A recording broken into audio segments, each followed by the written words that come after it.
तो चलिए खबरों की शुरुआत करते हैं। बात सबसे पहले उत्तर प्रदेश की, जहां यूपी में आज से एक बार फिर सियासी पारा हाई होने वाला है, क्योंकि आज का दिन 2027 के चुनाव में वोट डालने वाले वोटरों के लिए, चुनाव लड़ने वाले नेताओं के लिए काफी अहम होने वाला है। उत्तर प्रदेश में आगामी विधानसभा चुनाव की तैयारियां जोरों पर है। एसआईआर की प्रक्रिया का पहला चरण पूरा हो चुका है और आज उसकी पहली ड्राफ्ट सूची प्रकाशित की जाएगी और इसके बाद 1 महीने यानी कि 6 जनवरी से 6 फरवरी तक दावे और आपत्तियां ली जाएंगी। एसआईआर की शुरुआत में प्रदेश में लगभग 15.44 करोड़ रजिस्टर्ड मतदाता थे। 4 नवंबर से शुरू हुई पहले चरण की एसआईआर की प्रक्रिया पूरी होने के बाद ये जो संख्या है वो 12.55 करोड़ रह गई है। इस दौरान यूपी में आप समझिए कि 2 बार यूपी में एसआईआर का समय भी बढ़ाया गया। पहले 7 और फिर 15 दिन का समय बढ़ाया गया। पहले ये टाइम टेबल में 31 दिसंबर 2025 को प्रकाशित होने वाली थी, लेकिन राजनीतिक दलों की मांग पर इसे 6 जनवरी तक बढ़ाया गया। मतलब ये आज प्रकाशित होगी, जिसके बाद चुनाव आयोग सभी जिलों के जिला निर्वाचन अधिकारी इस सूची की हार्ड कॉपी मान्यता प्राप्त राजनीतिक दलों के साथ शेयर करेंगे। साथ ही ट्रांसपेरेंसी इंश्योर करने के लिए निर्वाचन आयोग इस डेटा को अपनी आधिकारिक जो वेबसाइट है वहां पर भी अपलोड करेगा, जिससे मतदाता अपना नाम और विवरण आसानी से चेक कर सकेंगे। देखिए, एसआईआर की प्रोविजनल सूची जारी होने के बाद उत्तर प्रदेश में कई विधानसभा क्षेत्रों का राजनीतिक समीकरण गड़बड़ा सकता है, लेकिन यह असर शहरी इलाकों में ज्यादा पड़ेगा। ग्रामीण इलाकों की बात करते हैं तो इसका ज्यादा असर नहीं देखने को मिला है। ग्रामीण इलाकों वाली सीट पर मतदाताओं की संख्या शहरी मतदाताओं के मुकाबले बहुत ही कम घटी है। ग्रामीण इलाके वाली मलिहाबाद, बिकेटी, मोहनलालगंज में सबसे कम मतदाताओं के नाम सूची से कम हुए हैं। मलिहाबाद में 17.41, मोहनलालगंज में 16,93,000, बीकेटी में 22.27% है। ये माफ कीजिएगा परसेंटेज का मामला है। और लोगों ने एसआईआर फॉर्म भरने में दिलचस्पी दिखाई और बीएलओ को भी खोजने में यहाँ पर काफी आसानी हुई। लोग एक दूसरे को जानते भी थे। ये इलाके वो हैं जहाँ पर ऐसी कोई दिक्कत नहीं हुई। बीएलओ को वोटर्स के घर तलाशने में कोई दिक्कत नहीं हुई। शहरी क्षेत्र में ऐसी स्थिति रही कि तमाम लोग पड़ोसी का नाम तक नहीं जानते। खुद के घर से 100 मीटर की दूरी पर कौन रहता है लोग ये तक नहीं जानते। लोग इससे भी अनजान है और इसका नुकसान गांवों की बजाय शहरों में ज्यादा उठाना पड़ा। अब देखिए किस जिले में कितने नाम काटे गए वो आपको बताते हैं। सबसे ज्यादा 12 लाख मतदाताओं के नाम काटे हैं लखनऊ के अंदर। प्रयागराज में 11,56,000, कानपुर नगर में 9 लाख, आगरा में 8,36,000, गाजियाबाद में 8,18,000, बरेली में 7,14,000, मेरठ में 6,65,000, गोरखपुर में 6,45,000, सीतापुर में 6,23,000, जौनपुर में 5,89,000 मतदाताओं के नाम काटे गए हैं। अब बात करते हैं लखनऊ पश्चिम की, जहां सबसे ज्यादा 6 लाख से ज्यादा वोटर्स थे, तो यहां पर सबसे ज्यादा वोटर्स के नाम भी कटे। 30% यानी कि आप समझिए 1,82,00,000 से ज्यादा वोटर सूची से बाहर हुए। ये मुस्लिम बहुल इलाका माना जाता है और यहाँ के लिए चौक, नखास, राजाजीपुरम, पारा, बुद्धेश्वर, ठाकुरगंज जैसे इलाकों के लोग वोट करते हैं। लखनऊ की 9 विधानसभा क्षेत्रों में 6 क्षेत्र सबसे ज्यादा इफेक्टेड हुए।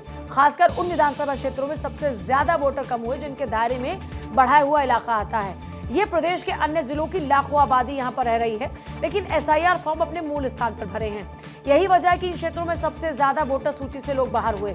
अब जब इतने वोटर्स बाहर हो चुके हैं तो क्या होगा आगे? दरअसल मतदान के दौरान में किसी भी विधानसभा क्षेत्र में 1 लाख वोट मायने रखते हैं। कई बार हार जीत का अंतर सैकड़ों में रहता है। इतने बड़े पैमाने पर वोटर्स के बाहर होने से चुनावी समीकरण बिगड़ना स्वाभाविक भी है। हालांकि इसका असर किसी एक पॉलिटिकल पार्टी को नहीं होगा।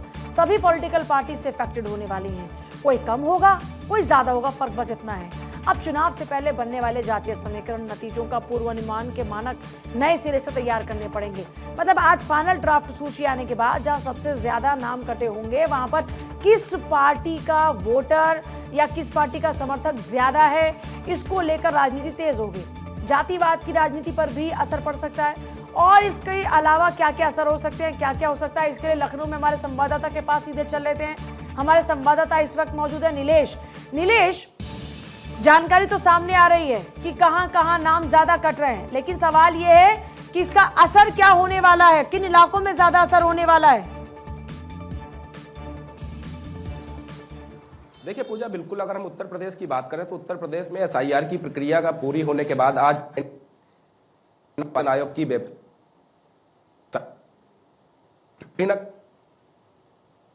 उत्तर प्रदेश में विधानसभा चुनाव होने हैं और सबसे ज्यादा जो नाम कटे हैं वो उत्तर प्रदेश के राजधानी के हैं और राजधानी से करीब 10 लाख से ज्यादा मतदाता ऐसे हैं जो एसआईआर की प्रक्रिया में जिन्होंने अपना नाम दर्ज नहीं वो राजधानी से कहीं दूसरी जगहों पर शिफ्ट हो गए हैं या फिर उत्तर प्रदेश के दूसरे जनपदों से आकर लखनऊ में रहने वाले लोग थे जिन्होंने इससे पहले अपना मतदाता सूची में नाम दर्ज कराया था।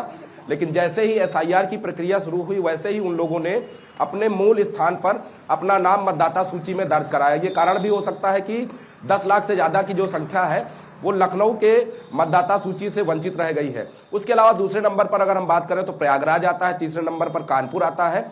ऐसे करके अगर हम उत्तर प्रदेश के जिलों को देखें तो करीब 2,89,00,000 मतदाता ऐसे हैं जो एसआईआर की प्रक्रिया से छूट गए हैं।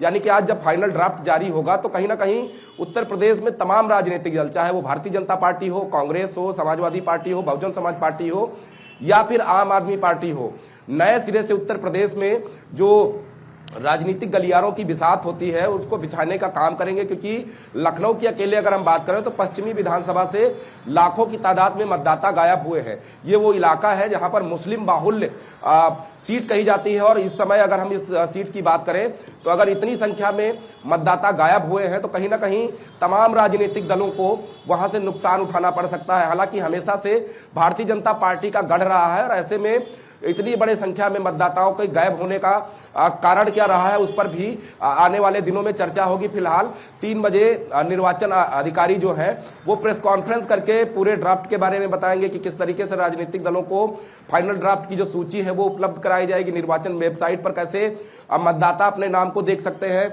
सुनिश्चित कर सकते हैं कि क्या उनका एसआईआर की प्रक्रिया में नाम है या नहीं है। उसके अलावा 1 माह का समय रखा गया है जिन लोगों ने एसआईआर की प्रक्रिया में भाग लिया, अपना मतदाता सूची में नाम दर्ज कराया और आपत्ति है किसी को उस नाम को लेकर तो 1 महीने का समय रखा गया। यानी कि 6 जनवरी से 6 फरवरी तक वो लोग आपत्ति भी दर्ज करा सकते हैं। लेकिन अगर हम पूरे उत्तर प्रदेश की वोटर्स लिस्ट को देखें तो कहीं ना कहीं 15 करोड़ से ज्यादा उत्तर प्रदेश में मतदाता थे और जब एसआईआर की प्रक्रिया पूरी हुई है 2,89,00,000 मतदाता एसआईआर की प्रक्रिया से गायब हुए हैं, जिसमें 1,95,000 मतदाता ऐसे हैं जो उत्तर प्रदेश से परमानेंट दूसरे प्रदेशों में शिफ्ट हो गए हैं और 80,000 से ज्यादा मतदाता ऐसे हैं जिनकी इस दौरान मृत्यु हुई है। तो उन तमाम आंकड़ों को निर्वाचन आयोग अपनी वेबसाइट पर डालेगा जिससे प्रत्येक आदमी जो है देख सके कि एसआईआर की प्रक्रिया किस तरीके से पारदर्शितापूर्ण उत्तर प्रदेश में संपन्न कराई गई। खासतौर पर अगर हम ग्रामीण इलाकों की बात करें तो ग्रामीण इलाकों में ग्रामीणों ने बढ़ चढ़कर एसआईआर की प्रक्रिया में भाग लेने का काम किया। खासतौर पर वहां पर जिन बीएलओ को तैनात किया गया था वो आंगनबाड़ी या स्कूलों से जुड़े हुए अध्यापक थे। तो ऐसे में एक दूसरे की जान पहचान आसानी से हो गई थी और एक दूसरे का घर और एक दूसरे को जानने की जो ग्रामीण इलाकों में जिज्ञासा होती है वो एसआईआर की प्रक्रिया में भी देखने को मिली कि शहरी इलाकों से ज्यादा ग्रामीणों ने बढ़ चढ़कर एसआईआर में भाग लिया। और यही कारण है कि ग्रामीण इलाके से जो नाम कटने की बात है वो आंकड़ों में देखे जा सकते हैं कि शहरी इलाकों से बेहद कम है। तो 3 बजे तमाम तस्वीरें और साफ होंगी जब मुख्य निर्वाचन अधिकारी प्रेस कॉन्फ्रेंस करेंगे और प्रेस कॉन्फ्रेंस करके तमाम एसआईआर की प्रक्रिया से जुड़ी हुई जानकारी देंगे। फिलहाल राजनीतिक दलों के लिए उत्तर प्रदेश में नए सिरे से काम करना होगा क्योंकि तमाम उत्तर प्रदेश की सीटें ऐसी हैं जहां पर जीत हार 100 और 500 वोटों से होती है और ऐसे में लाखों नाम कट जाना राजनीतिक दलों के लिए सिरदर्द बन चुका है और अब देखना होगा कि कैसे राजनीतिक दल उत्तर प्रदेश में नए सिरे से काम करते हैं। अच्छा, जाहिर तौर पर आज एक बड़ा सवाल ये आ रहा है नीलेश, क्योंकि अब जिस तरीके से वोटर्स के नाम कटे हैं उसमें जाति को लेकर अब लोगों को अपने फिर से समीकरण साधने होंगे। इसको लेकर क्या तैयारियां पार्टीज की ओर से नजर आ रही हैं? और जो आरोप लगाए जा रहे थे कि अब यहां पर कुछ वोटर्स के नाम साजिशन काटे जा रहे हैं, उसको लेकर अभी तक क्या कुछ रियलिटी सामने आई है? देखिए, बिल्कुल अगर हम जाति समीकरण की बात करें तो एक और जहां भारतीय जनता पार्टी लगातार प्रयास कर रही है कि सवर्ण वर्ग के साथ साथ दलित वोटर्स को अपने साथ जोड़ा जाए, वहीं दूसरी ओर अगर हम मुख्य विपक्षी दल के रूप में जो पार्टी इस समय उत्तर प्रदेश में है वो समाजवादी पार्टी है और समाजवादी पार्टी ने पहले ही पीडीए का नारा दिया था और समाजवादी पार्टी इंटरनल एक सर्वे करा रही है कि किन सीटों पर दलित वोटर्स बाहुल्य है, जहां पर दलित तय करते हैं कि उस विधानसभा का विधायक कौन होगा। तो ऐसे में इंटरनल सर्वे जब समाजवादी पार्टी का पूरा होगा फाइनल ड्राफ्ट जारी होने के बाद तो कहीं ना कहीं समाजवादी पार्टी 2027 में होने वाले विधानसभा चुनाव में दलित चेहरों पर दांव लगा सकती है। उसके अलावा पीडीए का काट ढूंढने के लिए जिस तरीके से भारतीय जनता पार्टी ने पंकज चौधरी को बड़ी जिम्मेदारी दी। पंकज चौधरी पूर्वांचल से आते हैं और पूर्वांचल की तमाम सीटों पर पंकज चौधरी की बड़ी पकड़ मानी जाती है। के साथ प्रदेश अध्यक्ष अगर पूर्वांचल की धरती में पूर्वांचल की जनता को साधने में कामयाब हो जाते हैं तो कहीं ना कहीं अखिलेश यादव और बहुजन समाज पार्टी को भारी नुकसान होने वाला है। हालांकि जिस तरीके से एसआईआर का जो पूरा काम हुआ है उसके बाद फाइनल ड्राफ्ट आज जारी होगा, जहां पर लाखों की तादाद में विधानसभा से नाम गायब हुए हैं, वहां सभी होती होगी, क्योंकि एक पार्टी के वोटर्स तो गायब नहीं हुए होंगे, सभी पार्टियों के वोटर्स के नाम गायब होंगे। तो ऐसे में वहां पर नए सिरे से तैयारी करनी, जाहिर तौर पर नए सिरे से तैयारी करनी होगी, जिस बात का जिक्र अभी नीलेश कर रहे थे, क्योंकि फाइनल वोटर लिस्ट जो है वो तैयार हो चुकी है और ऐसे में हर पार्टी को अपनी अपनी सियासी समीकरणों को फिर से एक बार साधने के लिए प्रयास करने होंगे। अच्छी बात यह है कि उत्तर प्रदेश के पास में अभी काफी समय है, क्योंकि चुनाव 2027 में होना है और अभी से तैयारियों में पॉलिटिकल पार्टीज के पास जुटने का मौका होगा। नीलेश, देखिए बिल्कुल उत्तर प्रदेश में 2027 में चुनाव है, लेकिन उससे पहले ही सभी राजनीतिक दल जो है चुनावी तैयारी में जुट गए हैं। बूथ स्तर पर पार्टी को मजबूत करने का काम किया जा रहा है। जब एसआईआर की प्रक्रिया शुरू हुई तो सभी राजनीतिक दलों ने प्रेस कॉन्फ्रेंस करके साफ तौर पे अपने पदाधिकारी कार्यकर्ताओं से कहा कि बीएलओ के साथ मिलकर घर घर जाकर मतदाताओं को जागरूक करने के साथ साथ उनका नाम मतदाता सूची में दर्ज कराने का काम करें। सभी राजनीतिक दलों ने बूथ स्तर पर प्रत्येक अपने एजेंट को तैनात किया था, जिसका नतीजा रहा कि उत्तर प्रदेश में एसआईआर की जब प्रक्रिया संपन्न हुई तो 2,89,00,000 मतदाता ऐसे रहे जो एसआईआर की प्रक्रिया में शामिल नहीं हुए। ये एक बड़ी संख्या है, लेकिन निर्वाचन आयोग उस पर भी तस्वीरें साफ करेगा कि आखिर इतने बड़े पैमाने पर ये लोग गायब कैसे हुए। हालांकि उत्तर प्रदेश में तमाम लोग ऐसे थे जिनका नाम मतदाता सूची में अलग अलग जिलों में दर्ज था। अब जब एसआईआर हुआ है तो कहीं ना कहीं उन्होंने अपने मूल निवास स्थान पर अपना अकेले नाम दर्ज कराया, यानी कि 3 जगह जिसका नाम था उसने 1 जगह करा लिया है। तो ऐसे में उन वोटर्स की संख्या भी उत्तर प्रदेश में लाखों की तादाद में है।